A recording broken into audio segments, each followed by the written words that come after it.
Angka inflasi year on year Sumatera Selatan pada November 2023 tercatat sebesar 3,52%.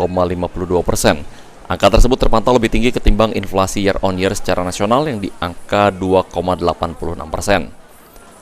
Terkait hal tersebut, Kepala Badan Pusat Statistik Provinsi Sumsel, Moh Wahyu Yulianto mengatakan, jika kenaikan angka inflasi Sumsel sendiri terjadi karena beberapa faktor, seperti adanya kebijakan kenaikan tarif PDAM di Kota Palembang.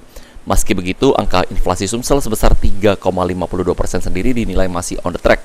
Dengan angka tersebut, dari ekspektasi Bank Indonesia, angka inflasi Sumsel bisa di angka 3 plus minus 1.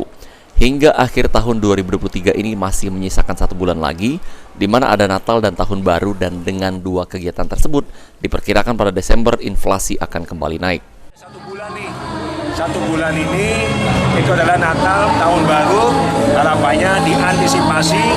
Kita tidak bisa menghindar lagi, memang pasti ada kenaikan inflasi di situ. Tapi harapannya kenaikan itu tidak terlalu tinggi lah. Bisa kita antisipasi, bisa kita cegah kenaikannya tidak terlalu tinggi. Artinya tidak terlalu tinggi dari tahun 2022 kemarin ya Pak? Ya, tahun 2022 kemarin kan di angka hampir 5% ya. Karena memang secara nasional ada kenaikan harga BBM yang memberikan akumulasi cukup berdampak menyebar kemana-mana. Ditambahkan Kepala BPS Provinsi Sumsel, Moh Wahyu Yulianto, meski pada Desember 2023 ini angka inflasi diprediksi akan kembali naik, namun diharapkan kenaikan tidak terlalu tinggi, seperti halnya pada Desember 2022 lalu, yang angka inflasi Sumsel hampir menyentuh angka 5% akibat adanya kenaikan harga BBM secara nasional.